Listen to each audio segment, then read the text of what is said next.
বিছানায় কষ্টে কাতরাচ্ছে ভাই, অসহায়ের মতো পাশে বসে ফ্যালফ্যাল করে চেয়ে থাকে বোন। এই করুণ দৃশ্য দেখে যে কোনো পাষাণ হৃদয়ের মানুষের চোখও হয়তো অশ্রুসজল হয়ে উঠবে। আমাদের 4টে ভাই আর একটা বোন, আমরা সবই অসহায় অন্ধ। দারিদ্রতা নাকি নিয়তি, নাকি দুইয়ের কষাঘাতে আজ ক্ষত বিক্ষত 5 ভাই বোনের জীবন? এই প্রশ্নটাও নিরুত্তর প্রতিধ্বনিত হয়ে ফিরে আসে নিজের কাছে। মানুষ শব্দটাতে এত এত চোরা বাঁকের ভিড়ে মানবতা প্রতিনিয়ত হেরে যাচ্ছে মানুষের কাছেই। ভাইটারে টানতে টানতে আমার জীবনটা শেষ হয়েছে, কান্তি কান্তি চোখের পানি ধরতে তোমার শেষ হয়েছে। মানুষের কাছে চাই চিন্তাই না, খুব সাহায্য করেছে, আর পারতেছি না আমি। যশোরের পালবাড়ি বিহারি কলোনির এক কোণে বসবাস করছে ভাগ্য লুণ্ঠিত এই অসহায় পরিবারটি।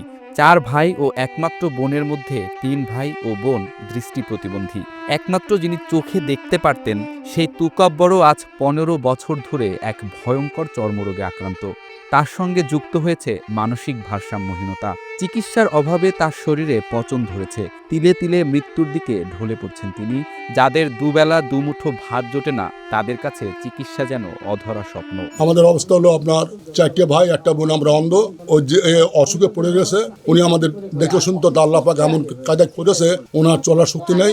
এখন চিকিৎসা করব, আমাদের কোনো শক্তি নেই। আপনারা একটু বুঝেছেন, আমাদের একটু সাহায্য করেন, আমরা ওই দিয়ে চিকিৎসা হবো। অসহায় পরিবারের খোঁজ নিতে গেলে নাগরিকের ক্যামেরায় ধরা পড়ে তাদের এক একটি দুঃসহ দিনের আর্তনাদ, বাঁচার জন্য খোদার কাছে আকুতি। এক থালা ভাতের জন্য, চিকিৎসার জন্য কি নির্মম বাস্তবতার মুখোমুখি হচ্ছে 5 ভাই বোন, তা ভাষায় প্রকাশ করা যতটা কঠিন, তার চেয়েও জটিল হয়ে উঠেছে এখন এই পরিবারটির বেঁচে থাকা। আমার বোনটা 12 বছর বয়স যখন তখন অন্ধ হয়ে গেছে, আর আমরা এই কাজের মাধ্যমে তো আস্তে আস্তে যখন 15-16 বছর বয়স হয় তখন থেকে আমরা অন্ধ হয়ে গেছি। অন্ধ হয়ে যাওয়ার পরে আমরা নিজেরা যে কোনো এদিক ওদিক করে মানুষের কাছে চাই চিনতে আমরা এদিক ওদিক করে চলি। ছোটো ভাইটা যাক একটু ভালো ছিল, চলতো ফুটতো, তারও এরম অসুস্থ হয়ে পড়লো, তার এরম পা পচে গেল, গায়ে কিরম ঘা হয়ে গেল, হয়ে যাওয়ার পোকা হয়ে গেল। পোকা হয়ে যাওয়ার পর যাক আল্লাহ তালা ট্রিটমেন্ট করে একটু এদিক ওদিক করে সুস্থ হলো। সুস্থ হওয়ার পরে অ্যাক্সিডেন্ট করে ওনার পা একটা ভেঙে যায়। ভেঙে যাওয়ার পরে খুব কষ্ট, তার কষ্ট হলে মানুষের কাছ থেকে এদিক ওদিক দিয়ে চাই চিনতে আমার ছোটো বোনটা খাওয়াইতো। যাক 10 জনের কাছ থেকে এখন গেলি বলে কি যে তোদের আর কত দেবো, এত দূর আমরা কতদিন দিয়ে আইছি, এখন কত দেবো। কারণ আমার ওই ছোটো ভাইটা পাগল হয়ে গেছে। তারপরে একটা ভ্যান ছিল, ভ্যান টান চালায়, ছোটো বোনটার কোনো রকম চালাইতো।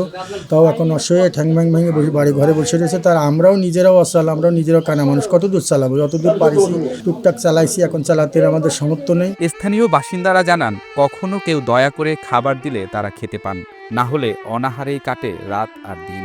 ভিক্ষার অর্থে যদিও পানি পান্তা কিছু জোটে, কিন্তু চিকিৎসা আর স্বাভাবিক জীবনের আকাশ ছোঁয়া দামের কাছে তাদের জীবন যেন মূল্যহীন, নির্বিকার।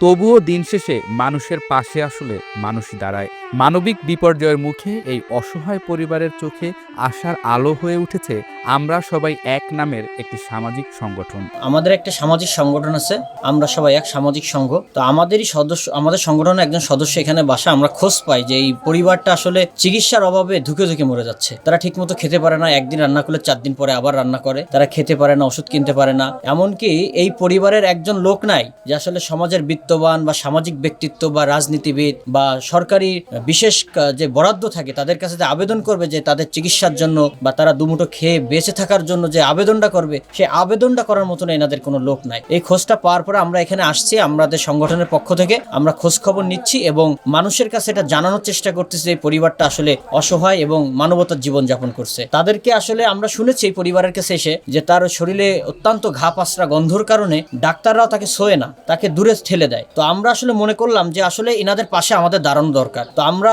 ইতিমধ্যে একজন ডাক্তারের সাথে আমরা কথা বলেছি। আমরা আজ বিকালে তাকে আমরা ডাক্তারের কাছে নিয়ে যেতে চাই এবং আমাদের সংগঠনের পক্ষ থেকে আমরা ইতিমধ্যে প্রস্তুতি নিয়েছি যে আমরা এই পরিবারকে অন্তত আমাদের পক্ষ থেকে 1 মাসের বাজার খরচ বা বাজার আমরা কিনে দেব। কিন্তু বাস্তবতা হচ্ছে 1 মাসের বাজার দিয়ে কিন্তু এই পরিবারের কিছুই হবে না। এই পরিবারের আসলে প্রয়োজন স্থায়ী একটা চিকিৎসা, অন্তত এই পরিবারের একজনের কর্মক্ষমতা ফিরিয়ে দেওয়া। এখন এখানে আমরা যে রোগটা আমরা শুনেছি, আমরা ডাক্তারদের কাছ থেকে আরো ভালো শুনতে পারবো যে ইনার হলো গ্যাংগ্রিন রোগে আক্রান্ত ইনি এবং মানসিক প্রতিবন্ধী। তিনার আসলে চিকিৎসায় ব্যয়বহুলটা অনেক বেশি। তো এখানে সমাজের বিত্তবান এবং সরকার এবং প্রশাসন এবং মানবতার ফেরিওয়ালা যারা আছে তারা যদি এগিয়ে না আসে, আমাদের 1 মাসের বাজার খরচ বা আমাদের একদিনের চিকিৎসাতে আমরা আসলে এই পরিবারের সম্পূর্ণ সমস্যা সমাধান করতে পারবো না। তুকাব্বরের রোগের বর্তমান অবস্থায় কী ধরনের চিকিৎসা নেওয়া উচিত এ বিষয়ে বিস্তারিত জানিয়েছেন যশোর 250 শয্যা বিশিষ্ট সদর হাসপাতালের চিকিৎসক ডাক্তার মোহাম্মদ গোলাম মর্তুজা।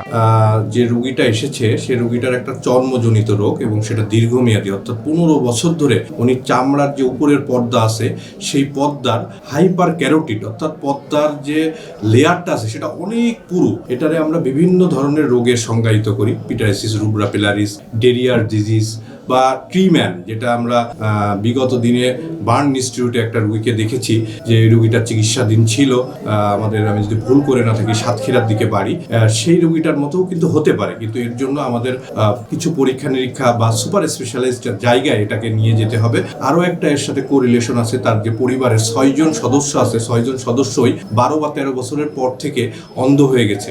আমরা সব মিলায়ে আমরা একটা মাল্টিডিসিপ্লিনারি অ্যাপ্রোচে রোগীটা দেখতে চাই। সেটা যশোর মেডিকেল কলেজে আগামী মঙ্গলবার একটা বোর্ড আমরা এটার জন্য করার একটা সিদ্ধান্ত বা করার ব্যাপারে আমরা উদ্যোগ নিব। সেটাতে তার বিষয়ে আমরা পূর্ণাঙ্গ একটা সিদ্ধান্তে পৌঁছাতে পারবো যে তার রোগের বিষয়ে আমরা কোথায় তাকে রেফার করব বা কোথায় তাকে নিয়ে গেলে সে সর্বোচ্চ চিকিৎসা পায় বা রোগীটা সর্বোচ্চ সুবিধাভোগী হতে পারে।